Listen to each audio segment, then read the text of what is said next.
Hello, everybody, and welcome to another episode of The Sprint, episode 15. Happy to have you all here.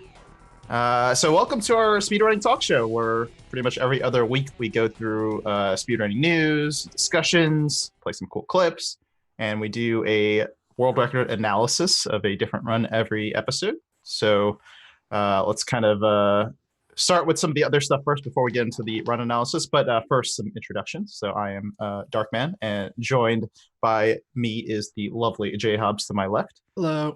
And then we have Frozen to the bottom left. Hey. Hopefully his lights don't go off Yeah. and then he suddenly disappears. Like, no joke, literally like 30 seconds before the show started, his lights were off due to I don't know. Couldn't tell you. So hopefully it stays up. Frozen lives in like the weirdest power grid layout of all time, where his computer is plugged into one outlet and stays on through every power outage, and then his lights are on another, like, whole different power grid, like a completely different grid. It's completely wild. Well, we'll try our best, and by we I mean Frozen will try his best, and by Frozen I mean his complex will try its best. I'll go feed the hamster real quick. There you go. Hope for the best.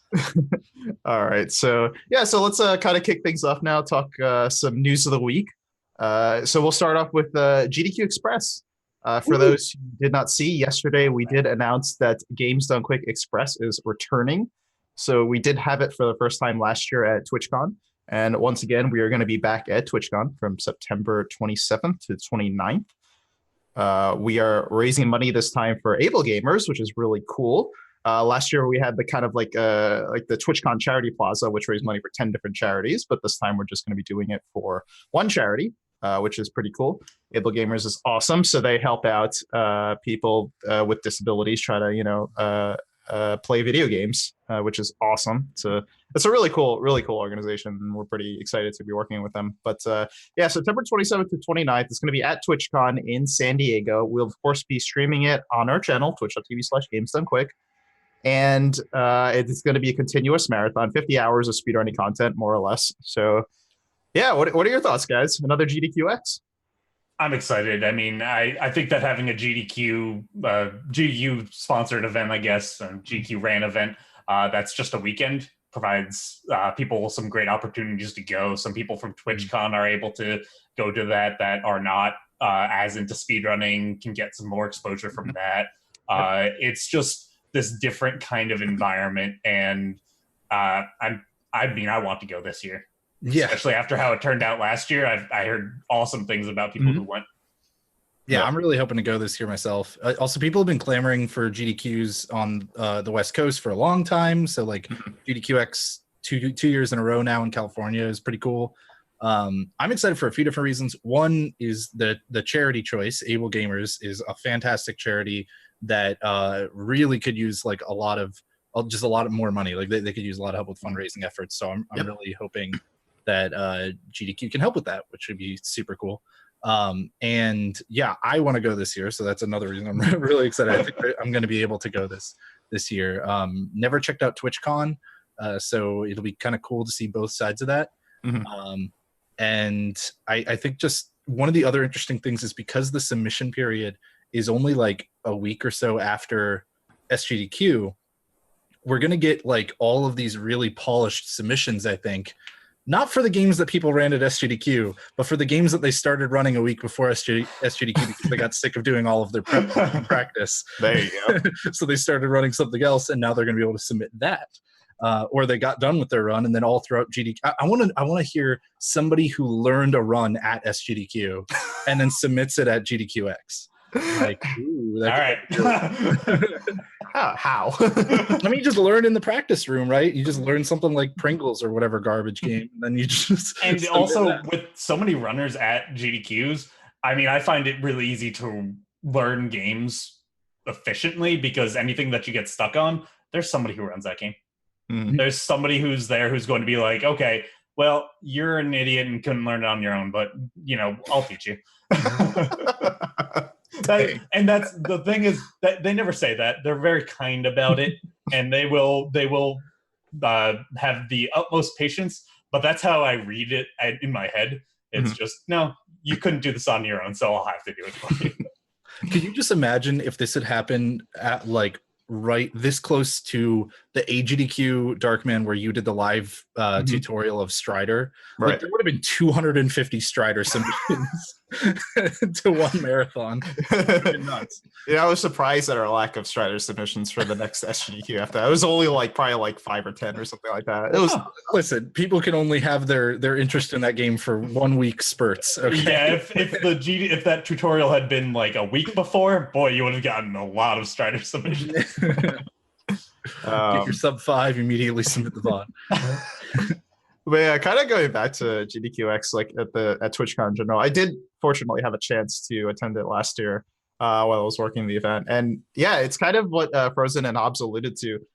You get so many people that watch that event that would otherwise never really have a chance to watch a GDQ. The majority of the people in the crowd were people that, watch GDQs at home, but don't attend GDQ events. Like there were not that many like people that like I really knew like in the speedrunning community, there. Not going to say it was like small, but like compared to like the average person that was watching, it was definitely more skewed towards just like your average viewer that never gets a chance to go to GDQs. So it's really cool, not only just like seeing people there, but also hearing it from people, just like people that just coming up saying hi and saying like, dude, this is so awesome. Like, I can't believe I got a chance to watch a GDQ. I never thought I would ever be able to do this. So it was a really humbling and awesome experience going to the first TwitchCon. So I'm excited.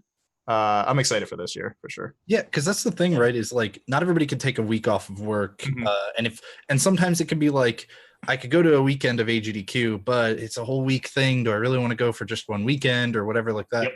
Like people often will just end up not going. But if you have an event that is a weekend just for the entire event and is at TwitchCon, which is like the meetup thing for Twitch people who don't have something like Games Done Quick, like. Yep. Speedrunners, I think, haven't gotten quite as much out of TwitchCon in the past because we have GDQs. Like that's where we get to meet up with all of the online friends we've made and stuff through Twitch. Whereas a lot of people, creative streamers especially, they don't have big collective events very much. So like TwitchCon ends up being their event to go hang out with all the people that they know online they never get to interact with. So yeah, like you're saying, totally different audience that normally doesn't come out to a GDQ. I'm excited to like basically have exactly what happened to you. I'm excited to talk to people who are just kind of strolling by and they come right over to the GDQ area. That kind of brings up another interesting thing is when the fact that a lot of people call GDQ kind of like a convention, but it's not really, not when you come down to, TwitchCon or PAX or anything of that nature. And a lot of speedrunners, they take their time off for GDQs. So being able to go to an event like that and experience an actual convention, that'll probably be a pretty unique experience for a lot of people. Yeah, I'm sure plenty of speedrunners haven't actually been. Yeah. Now, I will be real when I say I think part of the reason people loved coming down to watching is because we had chairs, which you can't get at most of the places in the venue. So, listen, I get it. Okay. I understand. Some priorities need to be met. Take what you can get, though. Hey, man. Putting butts in seats, like that's what matters, right? One way or the other. Yeah, but so any final thoughts, both of you gentlemen? Who's submitting something? I did submit and got in a run for last year, but I do not think I'm going to do it for this year. We'll see what I learned at SGDQ.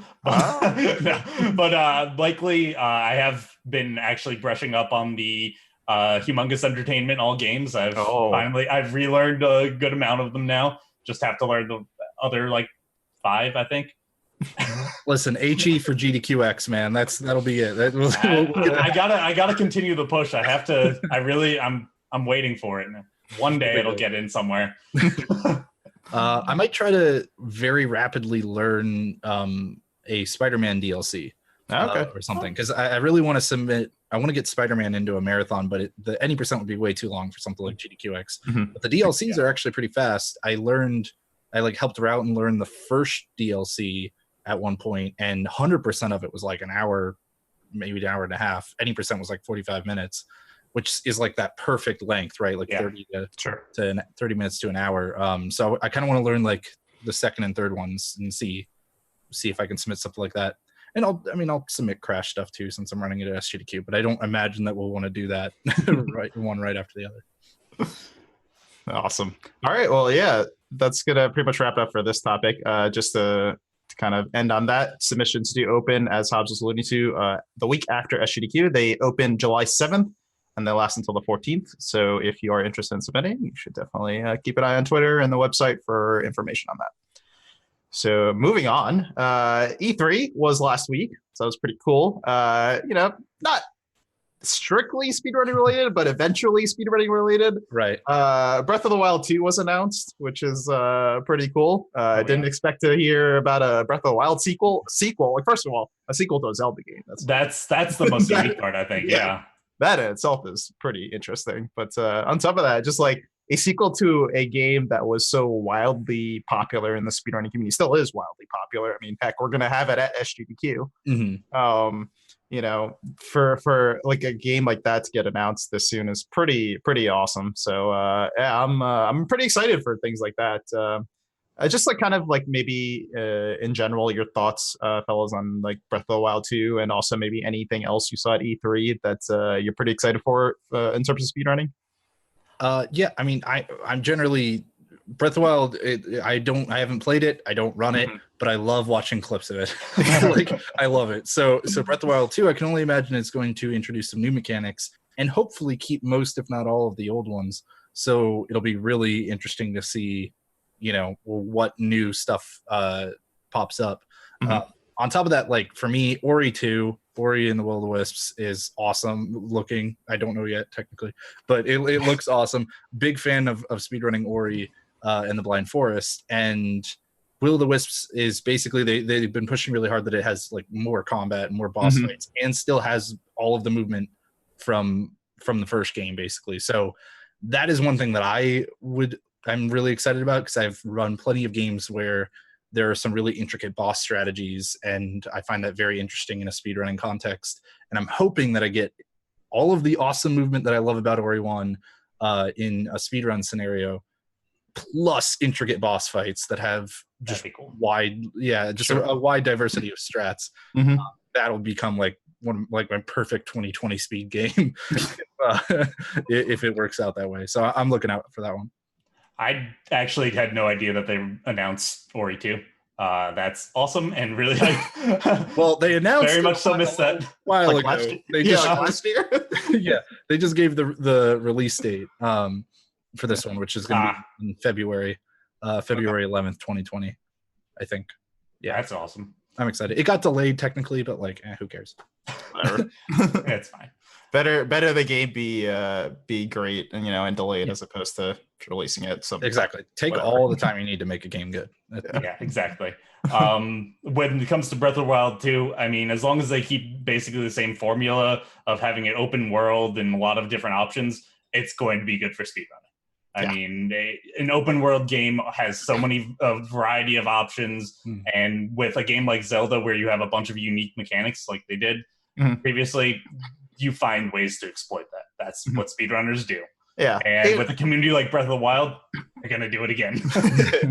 Yeah, I'm actually curious in that regards, because we know they're using the same engine as they did for Breath of the Wild 1. And obviously, like, there's so many zany things that can happen in Breath of the Wild. We've seen like plenty of clips on it. So I'm curious, like, what approach Nintendo is going to take with this. Are they going to try to like fix all of these things that they know about, or are they just gonna let it ride and like just worry about it another time, or just I don't know. I'm kind of curious with that. I mean, if you don't mind the speculation thread for a moment here, going down the rabbit hole, like Nintendo has in the past kind of been more on the side of we're going to patch these things. It seems like we don't really want these bugs to exist as much. Not way back in the N64 days where patching is not really all that common because it's an entire new cart and everything. But like there was a period where I felt like Nintendo was much more on, no, we want to get rid of all these glitches and stuff. We're catering to the casual audience. And then Super Mario Odyssey came out and they were just like, no, you can do whatever you want with the movement and stuff. They patched a couple things, but generally more when it kind of applied to the multiplayer that they added in, as opposed to just like patching it for patching it. Right. So I'm really hoping that with something like Breath of the Wild, most of the tricks and stuff that people have found are just like really unique ways of interacting with different mechanics. Right. Really like to go across really far distances that nobody would really do casually. So I'm hoping that they will. I mean, if they want to patch certain like weird quirks that can be really negative or that a casual player can run into, I'm all for that kind of thing. But I hope that when it comes to just the way that different mechanics interact to gain lots of momentum, they don't put some like speed cap on you or something like that. Yeah, I completely agree. Hopefully they will retain a lot of that and just add in more of what we liked about the first game, especially from a speedrunning perspective. Yeah, sure. I will say though, like one thing I'll say just like in general about E3, it was surprisingly, I don't feel like I really watched anything in particular that like I was looking forward to from like a speedrunning perspective, except like yeah, obviously Oreo 2, but like nothing really like new was announced. I feel like, oh wow, that could be something that I would be interested in speedrunning wise. Like what Battletoads didn't jump out at you? You know, no turbo tunnel from the third person perspective, like from behind. No comment. Yeah, like I mean, there's definitely a lot of good games that stood out to me, just from a casual perspective and all that. But like, I don't know, it's just it was really weird. Like that, like most of my interests were just not speedrunning related at all. Well, we're in a weird cycle too, where like we're kind of between two console generations right now, so nobody really wants to show too much unless they know their game's coming out by the end of this fiscal year or whatever. And even then, a lot of them didn't show very much. Like there were games that were being announced for the first time that showed no gameplay that are coming out in like 4 months. So we have no idea what they're going to look like in terms of speedruns. But I mean, even things like Final Fantasy VII Remake, we finally got a big look at. But the scale of a game like that is so large that you can't really make speculation about a speedrun until it comes out. Yeah. Cool. Well, yeah, so that pretty much wraps it up for this topic. Whenever Breath of the Wild 2 comes out, I'm sure it will be just as hot as it was for the first one in the speedrunning scene, that's for sure. If not more. Yeah, definitely. All right, so moving on to our next news, Speed Gaming, which is a Twitch network that broadcasts competitive events in the speedrun community, mostly tournaments, but also sometimes like marathon showcases and things like that. They've announced their Speed Gaming Live event, which is going to be held on October 24th through the 27th. They have never done a live event before. While they have announced one in the past, that wasn't able to come to fruition. So hopefully this will be their first live event to pull off.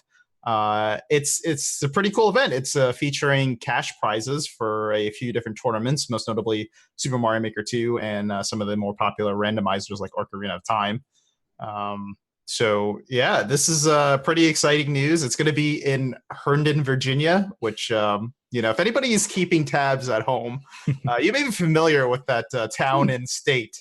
So I'm kind of curious if it's if the tried and true. Yeah, if it might be a certain Hilton hotel. I hope so. At that point, I would hope to go just because I kind of miss it already without having left. I really kind of miss that.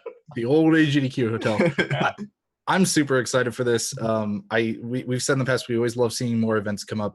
I like seeing more competitive events come up too because I think that that speedrunning as competition, especially in terms of like competing for money, has not really found exactly what kind of the universal style is yet for it. Like there haven't been enough experiments basically yet to know what is going to end up being the path forward for competition or for competitive events in speedrunning.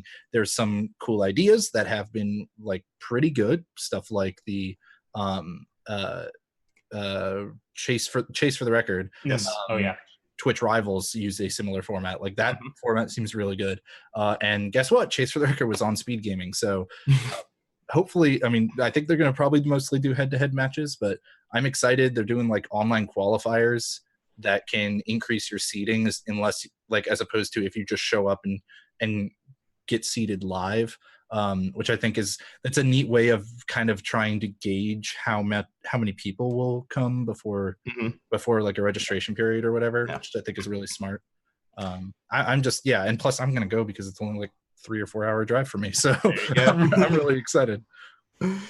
It's it's a really interesting thing for me because like I've talked with people about this like over the last few years, and they're like, it just seems like there's been this like kind of like, I don't want to say like, like huge clamoring for it, but it just seems like there's just like this low key like want to have this like kind of not just like a speedrunning event, of course. Obviously, more people want more speedrunning events, but to have this like competitive event and not just like a like a charity marathon, which don't get me wrong, of course, charity marathon's wonderful, but to have this like different kind of event, this competitive event, like I think people have really been low key wanting this for a while. So I'm really excited in that regards. I hope it's a success. Either way, I'll make sure I'll tune in. Maybe I'll attend, maybe not. I have a wedding that weekend, so probably not. But I do. That'll be a little bit tough. Depends on who's getting married. Like then maybe it's your excuse out. Like there you go. It's for work. Yeah, I mean, I love seeing these competitive events pop up. I think that it's important for the growth, and it's kind of one of those things that could be some of the next steps for speedrunning, seeing better ways to compete, or not better, different ways to compete, and seeing what people can come up with. So now, as we've always said, it's kind of like our mantra at this point: more marathons, better. Mm-hmm. Plus, live competitive events are really nice because you don't have to worry nearly as much about somebody cheating.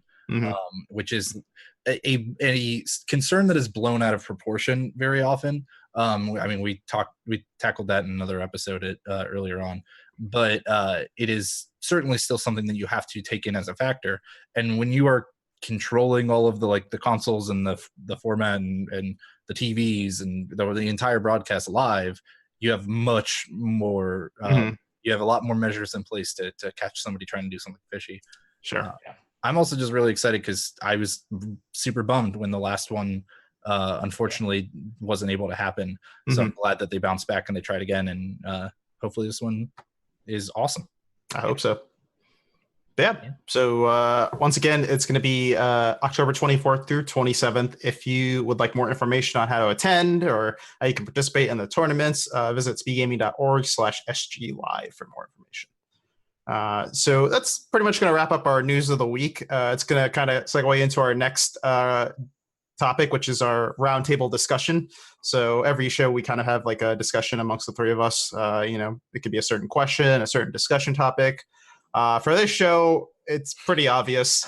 We have a certain event coming up called Summer Games Done Quick 2019 in 5 days. So we're going to go ahead and have a discussion over SGDQ. So I know normally we're like, okay, let's tackle some question that doesn't have a right answer to it or something.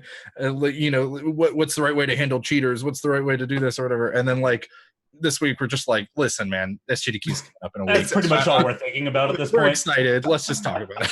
Yeah. So I don't know. Let's just like talk. Like we've talked about like the schedule. We've talked about the runs. Just like kind of talk to me, like you guys, about like what are you looking forward to? Your experiences, like that sort of thing. Like what are we? Like what's on your mind? Like obviously, I know with me and you, JHobz, we have a lot on our plate right now in preparation for SGDQ. Yeah, I want to hear Frozen first. I'm curious. Okay. So for me, this is a vacation. I go to GDQs to see friends and hang out, play board games, have a good time. And honestly, that's the biggest piece, seeing friends. But then, of course, for me, board games. I really love board games, and I want to play all of them. And I will convince everybody to play all of the board games that I can. So I'm looking forward to teaching more people about some of the board games that I love, and making it another goal to play at least a new board game every single day so that I can learn my own hobby. On top of that, I'm interested to see, so every GDQ I will learn at least one trick from a speed game that I don't play. So like I've done Gelato Skip from Super Mario Sunshine, or Cloud from Super Mario World, things of that nature. Something that's kind of, oh, this is cool, and now I can say that I've done this. So I'm kind of interested to see what that'll be. I don't have any plans. I rarely make the plan. Crash 3. Crash 3. I'll teach you speed. Right. I'll teach you hub sliding and mock tornadoes. Oh, okay.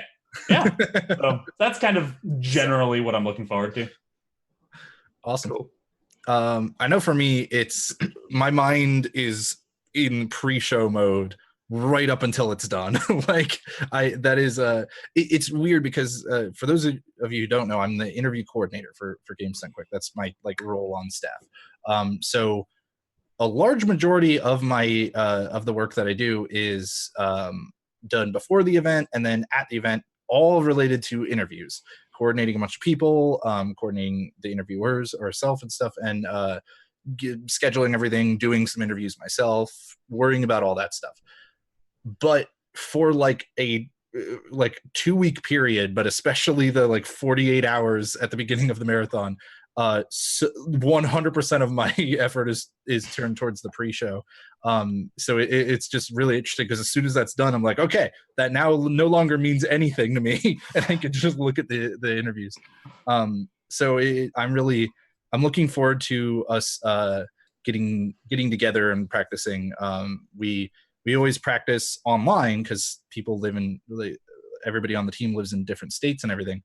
So it's always kind of this big worry of like, all right, I think everything's good, but we got to do it in person, right? So we have a small window where everybody is finally at the same location, and we can just run through it as many times as possible in rehearsals. And there's always kind of this like weird magic to it of it feels like things aren't really working. They aren't working, and then it suddenly clicks, and you're just like, yes, okay, we figured it out. And it's a very stressful but a very fun time for me, trying to help make sure that all that goes smoothly, and then hopefully we put on a show that people enjoy. So yeah, cool. For me, it's a double combination of stress factors. There's leading up to the event. So for those who don't know, my chief responsibility, and I say that as chief responsibility, is social media. I oversee the social media for GDQ. Obviously, as probably most people know, we do tweet around the clock. So that means that no, I am not up 24/7 for an entire week. That's not possible. What? As much as I like to try to, but no.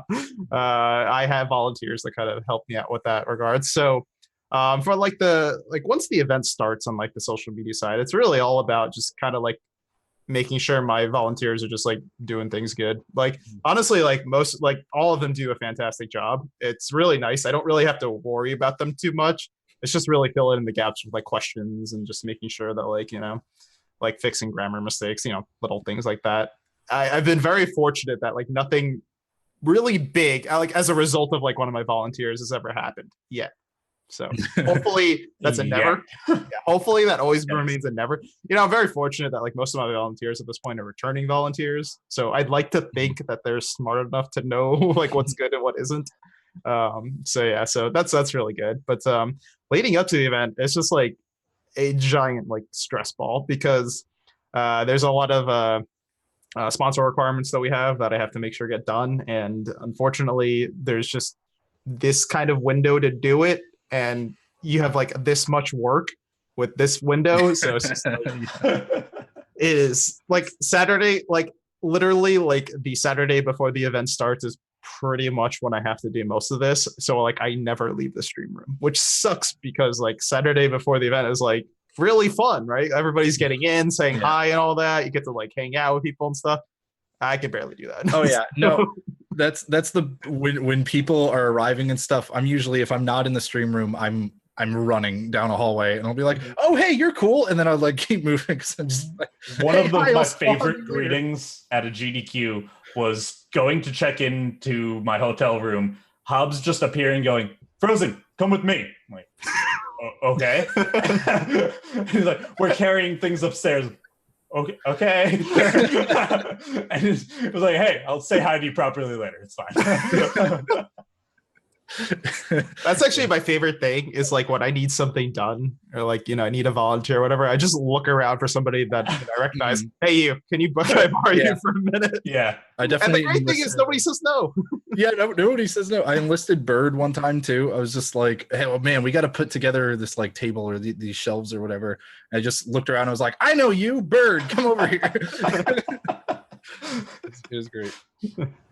Yeah, no, it's such a it's such a chaotic mess, but it all works out in the end, right? Like, yeah, Saturday leading up to the event is probably one of like the highest stress points for pretty much everybody on staff, not just like me and HobZ, because there's just so much to do to make sure everything works out. I mean, but right. geez, there are people who are, a lot of the staff members, especially everybody involved in tech, are they're making sure everything is going to actually show up, like it's going to show up on screen for everybody and stuff, right? So like we're doing everything we can to cover our departments, but then there's like this whole other level of just, holy crap, there are a lot of people working really hard for several days in a row.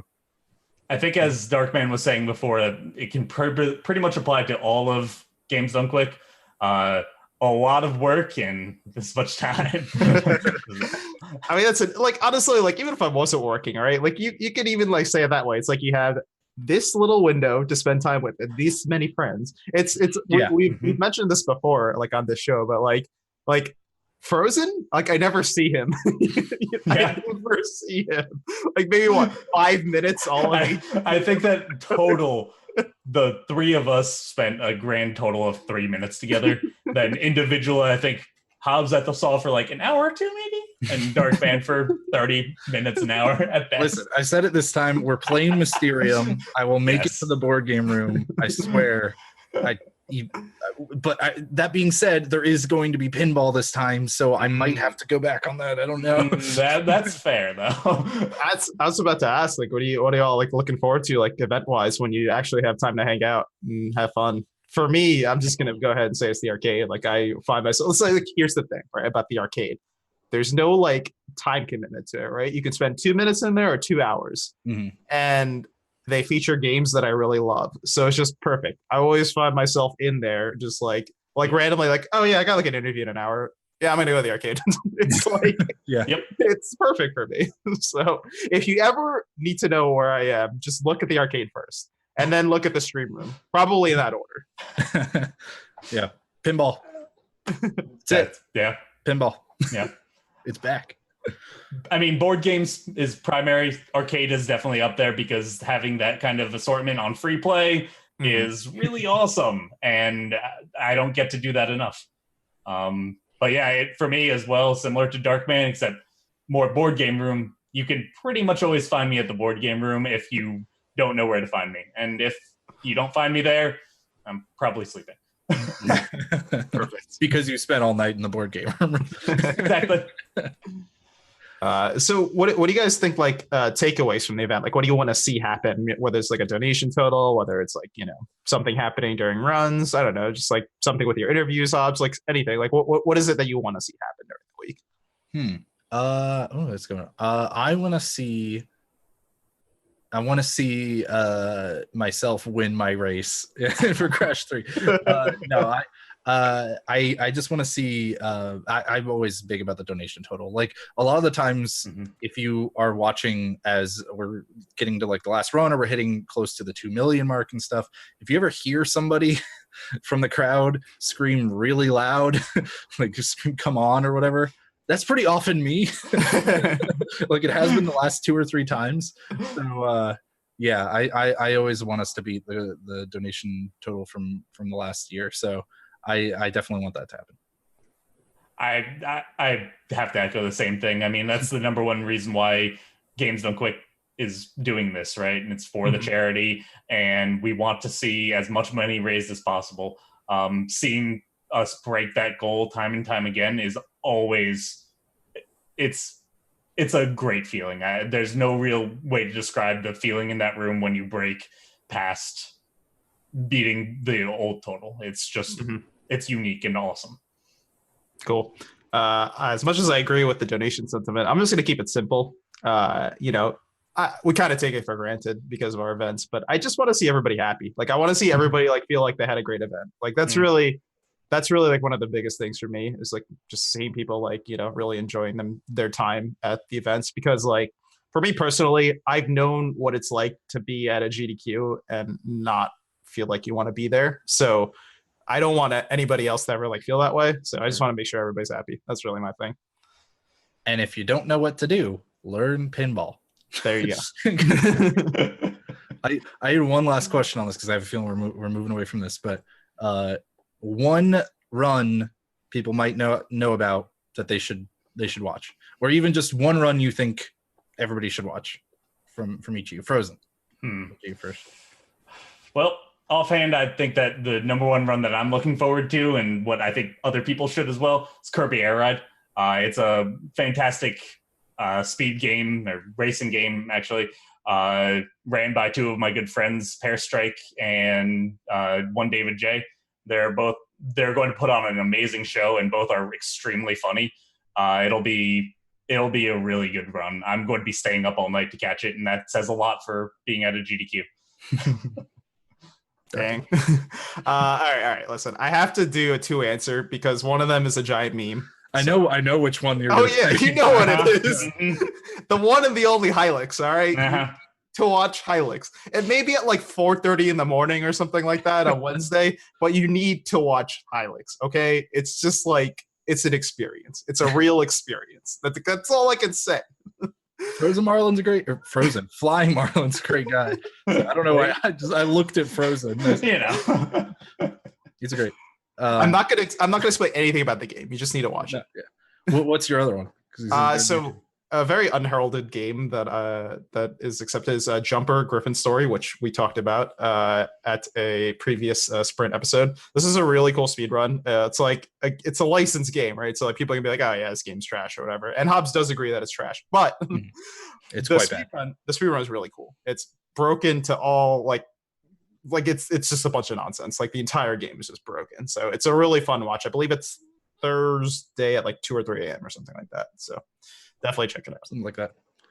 My one, because I'm going to try to pick something that I don't think a lot of people have seen, and or might not have like heard of and don't really know, why they should stick around for it or whatever.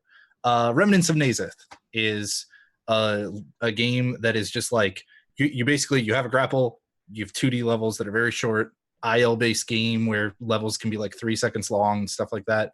It's perfect for speedrunning.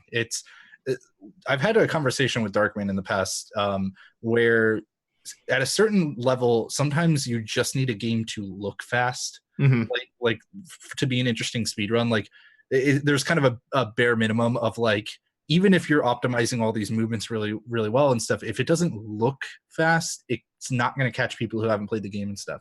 Right. Remnants of Nazith looks fast. It's very quick, and it's a super difficult game. And Bob is, or Eddaket. Sorry, we call him Bob in the warrior community. His name is Brian. But Eddaket is great at the game, so check that one out. I don't remember which night, unfortunately, but games.quick.com/schedule. Cool. All right. Well, I think that's pretty much going to wrap up our discussion for SGDQ. Of course, SGDQ starts Sunday, June 20th. I was about to say January. Sunday, June 23rd. Goes until June 30th. Raising money for Doctors Without Borders. So please check it out on our channel, twitch.tv/gamesdonequick. So with that, it is time for our next segment, which is going to be our run analysis segment. So we are going to be showcasing a run that is at SGDQ, which is Pokemon Let's Go. We're going to do both. We're going to do Pokemon Let's Go Pikachu and Eevee, 2 different games, but they're still pretty... Right? Yeah, exactly. It is a bit more at SGDQ, so we thought, why not just show both, and you could determine what you want to watch. So we're gonna go ahead and take a break right now. We're gonna go ahead and take a break so we can set up our guest Keizaron. He's gonna come on and help us out, give some commentary for the Pokemon Let's Go run. So stick around, and we'll be back very shortly.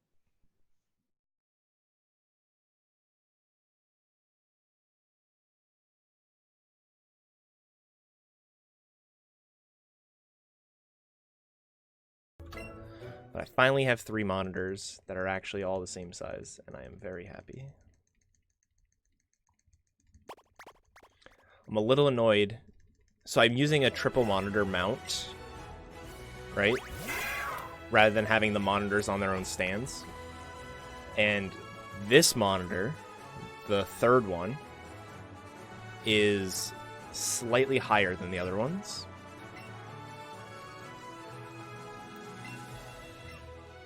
So I need to adjust that.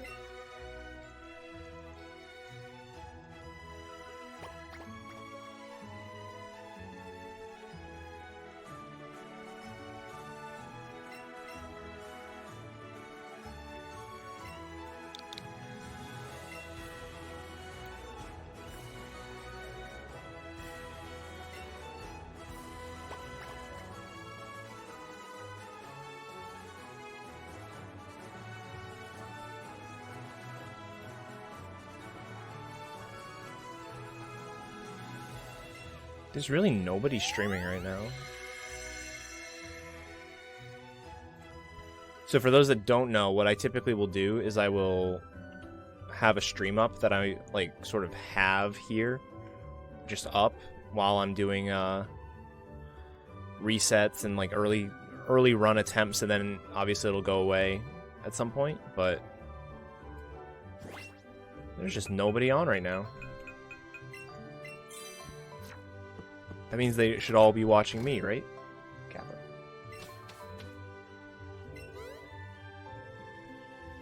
I mean, Cruel's doing PMD, but I don't care for PMD all that much. All right, welcome back, everybody.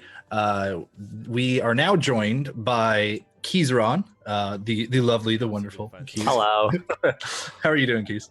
I'm doing great. I actually want to point out something real quick, since we were talking about like where people tend to hang out. We were talking about the board game room and the arcade room. I want to say Darkman is the worst person on the planet because he introduced me to an anime washing machine, and that's all I want to do now. Listen, so it's his fault you're addicted to laundry. I even made sure he got gloves. Yeah, so I go to the guy on the counter with the hand sanitizer and stuff, and I get gloves just so I'm like, all right, I'm not gonna get sick, and I'm gonna look like a weeb. Fantastic. Listen, man, just I'll teach you some pinball tactics. It'll be great. You can post up there this time. We'll see. I think it'd be hard to beat the addiction of my. That washing machine really grabbed. I swear to you, he never left that No. washing machine. I don't think I ever. That was my running joke with him, was that he just didn't leave it. He was always there every time I went to the arcade. I need to find that picture where the machine was temporarily down and I just laid down on the floor of it.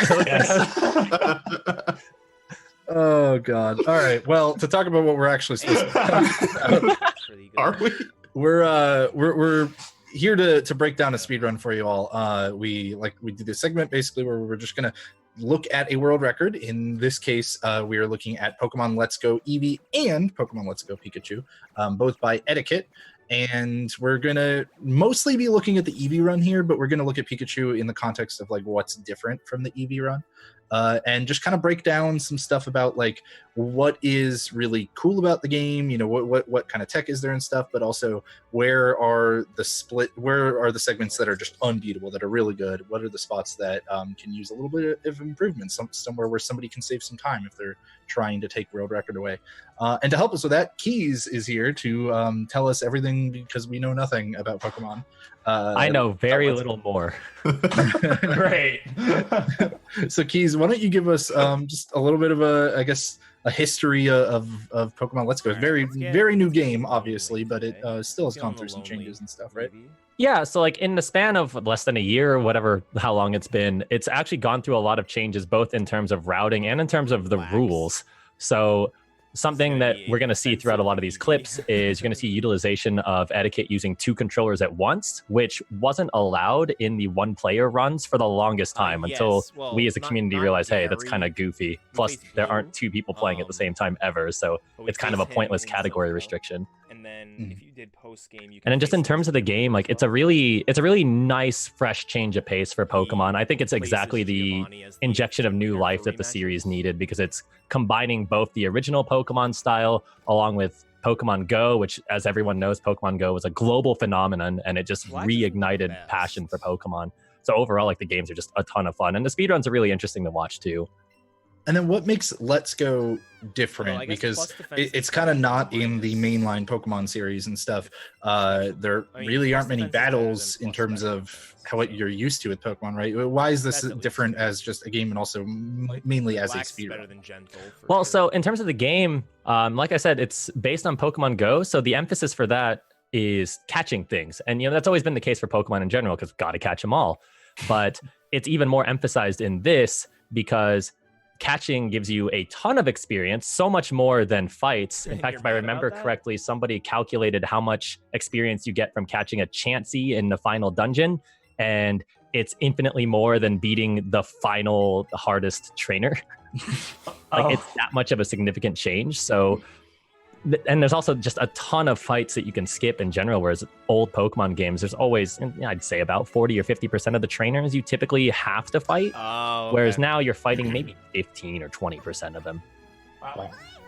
So So it's a significant change overall, and it really changes how you approach the run. And then, as we'll see throughout the clips as well, you have to do certain things to advance the plot. Like you can only enter Brock's gym if you get a grass type or a water type Pokemon because they're trying to teach you type effectiveness. You can only get past Koga's gym, and this is the biggest one, if you have 50 own Pokemon in your decks. So the game becomes kind of like a hybrid catch-em-all run almost. So you're combining a regular run with catch-em-all aspects, and it really makes the runs interesting to watch. Very volatile, very versatile, and each run's basically unique. It's almost like a randomizer in that sense. So now tell us a little bit about Eddaket. Has he been running Pokemon for a long time? Came out of nowhere? What's his deal? Eddaket has been in the Pokemon community longer than I have. Like, as some people may know, like I'm, for some reason, one of the admins of the Pokemon speedrunning community. But I like, was going through and updating. that aside, he's been Pokemon around counts next to all forever. my splits He's right now. actually a leaderboard mod for a lot of the And, leaderboards on SRC. I realized my goal splits, He I don't believe was are really actually big factoring in into the Pokemon Gen count. 1 I think catch-em-all it's runs, which are purely- glitched runs that completely break I the think my first goal generation of splits are just games because inaccurate. everyone knows that things held together So I by need broken to- duct tape. Probably today. But he's been around forever. He Or primarily actually, I won't be focuses streaming now on this Let's tomorrow, Go, so Omega maybe- Ruby, Alpha maybe tomorrow. Sapphire. Like he's a top tier runner, and he's At some also a point really before the next time I underrated stream runner in the this game, I will community. You fix hear my goal names like splits to be Worcester accurate and to the Pokemon count. Exarian and Gunnar Maniac, but you never hear names like Eddaket, and Eddaket's definitely on that top echelon of runners. So definitely someone that's really awesome to watch. Well, cool. Let's start watching. Let's dig into these clips. We're going to be playing a series of just snippets from the run, folks, that are going to loop on themselves, and so we can kind of, more quickly go through the run and find all of the interesting bits. So let's Get outta take here, a look at our Pidgey. first one here. We're going to be looking at the Brock fight with Eevee, right? Yeah, so wow, like I this mentioned time is before, gonna you're be getting garbage. I should experience just from reset. catching things. So what's not caught in this clip is all the catching and stuff you have to do in Viridian Forest. I'll see what And my there's mount- actually a really my mount tight moon way to time route is, it now. I guess. Something with catch mechanics, which I think we're going to see in some later clips, is some Pokemon have like a glowing red ring or glowing blue ring around them. That indicates if they're big or small. So you typically try to catch something that isn't big first. That way, when you catch big or small, you get the extra experience boost from that because, like I said, it gives you more experience if you catch a glowing Pokemon. So that also helps out with Eevee because Eevee needs to get to level 10 to get double kick. Otherwise, Eevee has 0 moves that are going to do jack diddly against Brock because all his Pokemon are part rock. And I was about to say Eddaket. Eevee only has normal type moves beforehand. Over 30 I guess technically seconds. Eddaket only has normal Like, type. Yeah, I was going to say, he's not like Where I a. want to be. He's pretty normal. But yeah, so like throughout the fight, there's wow, actually a this time is tiny little gonna be garbage. I should optimization just too reset. that you see against Onyx. So as you see with the double kick animation, you have to go through those I'll extra see what my kicks and mount- whatnot. my mount Against moon Onyx, you can do time double is, kick 3 I total guess. times, or you can leer and double kick twice. And the leer actually saves the double drop in the HP bar, so it's like a tiny little optimization that changes, like how fast the fight goes. It's minor, but you take what you can get with stuff like this. Okay, cool. We'll take a look now at the Pikachu side of things, where immediately it's it's still- pretty apparently it takes different a because ton of there time are to get. twice the And Pokemon for it to be on wild, Eddaket's side here. you Yeah, have right. to, So, like mentioned before, hello. to like get mentioned Earthquake before, on it. you can use get 2 controllers Earthquake as on one it, player you need now. to level it So up you can to actually level enter 29 fights, even if they're one-on-one without fights, you can evolving. enter with a second 'Cause you get the controller and Alolan make it a buff, the Alolan 2v1 Big and Wave, just gang up on them, and it it's learns absolutely not at fair. level But 25, and it so learns Earthquake Pikachu at actually gets level double kick at level 9, so you would think, Only oh if it hey, doesn't that'd be evolve, faster though. because you just get him level 9, you don't have to worry about catches nearly as much. But as a lot of people know, with version exclusives of Pokemon, like Pokemon Red and Blue, for example, had different available not. Pokemon. Let's Go is no different. So Eevee's grass type in the forest is a Bellsprout, and in Pikachu, Wow, it's an what? Oddish. Meme Now, dude. that's a really important distinction because Oddish comes with a move called Absorb, which is a special-based move. There's 2 different types of defenses in the game. There's physical defense and special defense. As Yeah, rock it's and still ground-type rare. It takes a ton Pokemon, of Brock's time to Pokemon get. are really And physically for it to be defensive. So it makes worthwhile, no sense to double you up have with to, Bellsprout because it has Vine Whip, which is a physical move. But You have to get Oddish Earthquake has that on it. special Absorb, so To it get really Earthquake on flies it, through the you fight. need to level it up to level So 29 what is it without about evolving. using two Pokemon that you wouldn't just want to do this in every single fight everywhere. And it learns So you have to load a second trainer every time it happens. And if you don't load the second trainer in the overworld, you can load it in the fight or in the catching scene, but it's extra text, and then you have to deload them afterwards too. And if you keep them on the screen, then you either have to walk with them at the same time, or you have to remove them from the screen because as soon as they're too far away, it just deloads and reloads them. So even though it makes things a lot easier and it improves catch accuracy and catch experience and stuff like that, overall doing it all the time is going to be really slow. So you have to be able to justify pulling out that second one, or a fight has to be dangerous enough to where it makes more sense to be safe about it, which we'll see later on. It takes a ton of time to get. Okay, makes sense. For it to be so we'll keep moving on. We just kind of started with some simple fights here, but let's take a look at Misty. And I think this is something that was a little bit riskier, right? Or something that didn't necessarily go how we expected. Yeah, so as everyone knows, Pokemon is an RNG fest. Even with older games and RNG manipulation, you still got to get lucky with a lot of stuff. He actually gets a little unlucky here because Starmie burns him. Now, if Psyduck were to do higher damage, if he rolled a damage roll that was higher, then he might have actually died in this fight. Now, what I mean by damage roll is with this game, there's a range of 16 different points of damage you can do. You typically see usually like 12 or 13 out of 16 different rolls are going to be expected numbers, like within one of each other. But there's also like the 1 in 16 low rolls and a 1 in 16 high rolls. I believe if both the Psyduck and the Starmie rolled their 1 in 16 high rolls, with that burn, he might have died. The burn also in general reduces his attack, which luckily in this fight, he doesn't need physical attack. But it also wastes his time later on because he has to do extra menus before the next fight. So it's just kind of an example of Pokemon running in general, where the tiniest things can add a bunch of time loss. Yeah, I guess it would kind of just compound on itself very quickly, even though it's individually very minor. What is it like running Pokemon just in general with that much RNG in all over the run, right? Because it's not just, oh, I want this Pokemon to show up so I can catch it or whatever. It's also down to these fights. You can miss, you can critical, like stuff like that. How frustrating or not frustrating is that as a runner? I mean, it definitely tests your sanity. That's for sure. There's something... the way that I would like to describe it is it's kind of cathartic to be able to go through the game knowing that it can, for lack of a better word, just screw you over at any time and saying, hey, I am the human, you are not. I am going to beat you now. But just overall, like, it's definitely a frustrating series to run, but when you finish runs, it's pretty rewarding, even if you don't necessarily improve your time at all. It's a case of, hey, most of these runs are, 10% or less to finish, so I'm in that lower percentile of being able to finish my run. That makes sense. Yeah. Okay, we're going to bounce to the next one here. We're going to take a look at Route 6. What's going on in this one? I believe we're still in the Eevee run. Yeah, so as I mentioned earlier, there's a requirement for 50 Pokemon to get into Koga's gym. Otherwise, you literally just kicked out of the gym and they're like, go catch more Pokemon, you nerd.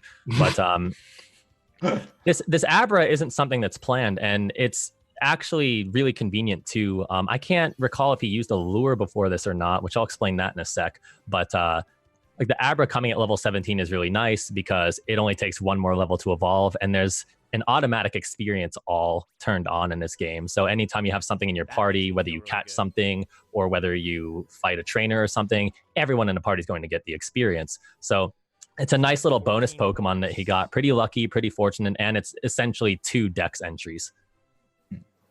So for those of us who haven't played Pokemon Let's Go, I have not. Do you want to explain how this catching mechanic is working a little bit? Because I'm seeing rings and berries that are bananas or something. Yeah, pink bananas. They're called Nanab. Yeah, that's a really creative name there. You should we'll see some of the moves too. You can see how creative Game Freak is with their naming.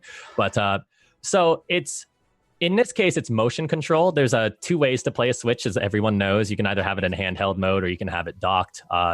There's no real clean way to capture handheld mode. So as far as I'm aware, all the Let's Go runners do docked. So we're using motion controls with the controllers, and I can actually just kind of grab mine real quick. So you actually just swing it in the direction that the Pokemon's in, and assuming that, you know, your sensors are fine and whatnot. Ideally, the ball goes the way you want it to. I can't tell you how many times I went like this and it went over there. But, the rings kind of represent, for lack of better words, like an accuracy thing. So if you hit the middle of the ring when it's smaller, you get an excellent rating. If you get it when it's a little bigger, or you get to the edge of it, you get like a great rating. There's a nice rating. Higher rating gives you better experience. And overall, there's compounding bonus experience. There's that. There's, if your first ball catches it, then you get extra experience. So on and so forth. Like I mentioned before, a bigger, small Pokemon gives you more experience as well. Now, in terms of the berries, so there's 2 berries that you see used in this game. There's the banana here, the Nanab berry, and it stops the Abra from moving. As you can see, it's moving, and each Pokemon has its own animation and what we call an attack motion too. I don't think Abra has an attack. I think he just kind of yells at you, but you can't throw anything at him while he's yelling at you, which I guess is fair. That'd be kind of rude. But there's also the raspberries, which increase the catch rate. And then going off a catch rate, those circles have different colors, as you mentioned. There's blue. I was about to say blue. Wow. There's green, there's yellow, and then there's red. And, you know, just like a stoplight, you know, green means go. That's a really good catch rate. Yellow is kind of like, eh. And then red really sucks, and you just kind of hope that you catch it. Are good catches ones that give you the best experience? Are those critical to the route? How important is that to the run?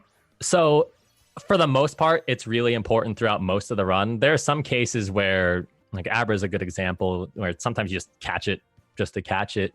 The experience could be handy, but it's not vital. If you go back to Viridian Forest, doing your catches right, getting the first catches, doing all that is extremely vital, to the point where you usually use a second controller, because that's another bonus. If you have 2 players do it, not only do you have a increased catch rate, but you also get a little bit of a boost in experience. So overall, a lot of the routing for what's caught is pretty tight, but also loose at the same time. And a lot of it just really like, I need to get this in this first ball so I can hit a certain benchmark for experience, so I can either evolve a Pokemon to get a new Dex entry, or get Eevee or Pikachu or the upcoming main that we'll see later to a certain level so we can tackle fights better. Yeah, I was going to say, it sounds like it's kind of benchmark based. Like you might not have to do it on every single Pokemon, but you need to hit these specific marks. We've been on this clip for quite a while, but just before we move on real quick, we don't need to fully explain it, but what is the deal with all of the Pokemon being shown beneath the gameplay on his layout there? So he actually, it's really a nifty way to help the stream of his keep up with what's going on and, you know, the eventual VOD. So each color represents something. So with the way that this counter in particular works, everything that's marked black counts as owned. So you can kind of see it says he has 50 owned right now, which there's no way in heck he has 50 by now. But that's kind of just indicating what the regular route is. So you can see that like Vulpix and Ninetales are black. So that means that that's for sure going to be on the route. And then red means that it was something that was marked black and he did catch, just kind of like as a reminder to him, because it's kind of hard to keep up with this stuff without marking it in some way. And then blue is kind of just bonuses that are pretty easy to catch. And as we can see, Abra's blue, which is why he was kind of, you know, a nice little extra thing to catch, because that means if he doesn't run into something that is marked black later, he can kind of flex his route a little bit. Okay. So yeah, it's a way of keeping track of those bonus ones that just show up. That's yeah. All right, well, let's jump on into the rock tunnel now. Got the fight with Machop here on the Eevee run. Yeah, so this kind of showcases just how ridiculously good Eevee is compared to Pikachu. So back in Cerulean City's Pokemon Center, there's I think it's a Pokemon Tamer, I think, that teaches either Eevee or Pikachu special moves. Pikachu gets a ton of really good and cool electric moves, but Eevee gets a ton of different elemental moves that kind of represent all the different Eevee evolutions. He gets an electric move called Buzzy Buzz, which is a special move that always paralyzes when it hits. I know, fantastic name. You have a water move called Bouncy Bubble. Once again, fantastic name. It's a special move that has absorb properties. And then you get, I always called it Fuego Fueg because it's fire and all the names are pretty silly for it. But it's a physical fire move and it guarantees a burn. This fight's actually a really good example of that. So he uses the fire move because Machop is a fighting type and Eevee's a normal type. So, Eevee's weak to Machop, but he burns the Machop. And like I mentioned with the Starmie clip, if you get burned, then your physical attack is halved. So it's called Sizzly Slide if anyone hasn't noticed yet. Yeah, so he burns the Machop. So the Machop doesn't do significant damage to him and kill him. And then it also has the residual burn damage. And then he just finishes it off. And as you can see, he's hurt. But now he's going to use that water move on Rhyhorn and get all his health back. So like this fight's just a really good example of how versatile Eevee is and why it's barely, but it's still the faster version overall because Eevee's just that much of a monster. It's so weird seeing a water version of Absorb. Yeah, it really is. It's just ridiculous. All right, let's go ahead and bounce on over to the next one. We got so Abra you mentioned was kind of a bonus for Eevee, but not so much for Pikachu, right? Yeah, so Pikachu isn't as strong or as versatile as Eevee, and not too long after Rock Tunnel you have to go to Celadon City, and unlike the Gen 1 speed runs where you can skip the rocket hideout, you have to actually go in there in this game. So Pikachu is not nearly as equipped to take out that area as Eevee is. So a strategy that's been utilized that was introduced by Garfield the Lightning, another really fantastic Pokemon runner from the UK, is catching an Abra here, evolving it into Kadabra, and then using that to go through that rocket area, because a lot of them are either really weak on the special side or they're poison type, so Kadabra is going to be super effective against them. And it's really important for the route to find it here. And at the beginning of the clip, you can kind of see him go in and out of the building to reload the Pokemon that spawn in the overworld. And this also kind of goes back to what Frozen asked earlier about how important it was to get good catches. So in this case, he just wants the Abra. He's not going to try and get a really fancy catch to try and get it. He just needs the Abra because he had to reload the map a few times, and he's very much in a hurry. He doesn't have the time to budget. Now, this is so much later in the run. This is like a half an hour or more later in the run than when we saw him catch the lucky Abra that showed up for the Eevee run. Does that matter much? Like if an Abra had shown up early for Pikachu, would he have gone for it? Or is there kind of a level scaling that matters here? So yeah, there's a level scaling that matters. So I believe Abra maxes out at either 17 or 18 on the route that he caught it in Eevee, whereas here it's in the mid 20s. And unless you get really, really lucky with your experience gains and all your catches and stuff, you're not going to get your Abra to a high enough level to really utilize it the proper way. So this is just overall the faster way to do it. And it's also, even though it's a little unfortunate that it's this late into the run, it's also just the more consistent way to handle it. How would you classify his RNG here, like on the spawn? Is this pretty average, or was it really long and somebody can hopefully save some time there, or is it? I would say it's average to below average. Like it's not too much time loss, but I mean, as you can see, loading the map in and out again does suck a lot of time. So I mean, this is definitely a spot that someone could save time if Abra just showed up the first time. Gotcha. Obviously, you just got to hope for that one, though. Yeah, pretty much. RNG Pokemon. Yeah, what a surprise! Who would have guessed? Okay, well let's jump to the Jesse and James fight now. We're gonna look at this one from both perspectives, but we're gonna start with Eevee as we did before. So yeah, this is the tail end of that rocket hideout area, and it's really unfortunate because this is a really common place for runs to die in general in both versions. These are the three hardest fights in the game, back to back to back. You got Jesse and James as a double fight. The next fight after, you have Archer, who is, I would argue, the absolute worst fight in the game. And then immediately after him, you have Giovanni for, the first of 5 million times. And this is going to be a good spot to showcase how different things are between Eevee and Pikachu. So in this fight, you have a second Pokemon out because it's a force double. So you don't have to worry about a second controller or anything like that. But he initially starts the fight with a Wigglytuff, and Wigglytuff got updated to normal fairy since Generation 7 or Generation 6. Generation 6.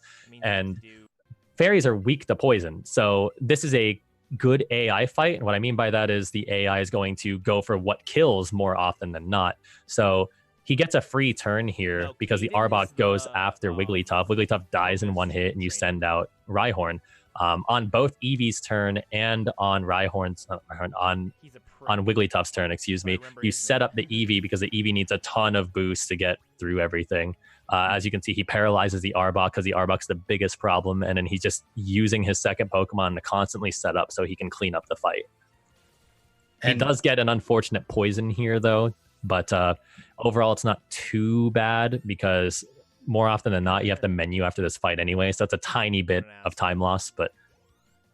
And so you mentioned these boosts that he's using, the X items. I think a lot of people casually, when going through the Pokemon games, like never touch X items. Yeah, casually it seems kind of silly because you usually grind your Pokemon to higher levels anyway, and you don't ever really need that help. But in a speed run, X items and just items in general are really important and pertinent to the run. Ever since Sun and Moon came out, the X items are actually even more powerful than they used to be. So you can increase all your stats by 6 stages. Now stages are, X amount of multiplication or whatever. It's 1.5 times more for stage 1, 2 times overall stage 2, 2.5, 3, so on until you get to 4. So back then you'd go up 1 stage, you get a 0.5% extra, not percent, 0.5 times extra. Whereas nowadays it actually is 2 stages instead of 1. So by using 1 X special attack, for example, he just automatically doubled his special attack. Wow.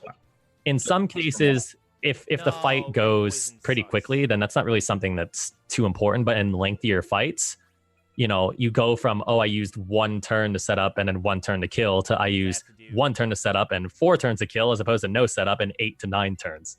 Right. And probably a potential for dying or paralysis or something crazy. Exactly. Okay, so it looks like this fight in particular was it doesn't seem very fun. No. I've personally lost a ton of runs to this fight or the next fight. This is just a miserable segment. You kind of just at least silently pop off on the inside when you get past this part. It's like, oh, thank God I can play the game. Yeah, so to follow that up, like you were alluding to, we got Giovanni. Like we're skipping over that middle fight because it just there's not much difference between the two or anything like that, it seems. But Giovanni here is what we're going to look at next, right? Yeah, so this another example of 2 controller strats being really handy. So this fight was a lot more dangerous with the older rule set, but exactly like with the Jesse and James fight, you're kind of using your second Pokemon to set up fodder to boost up Eevee and take care of things.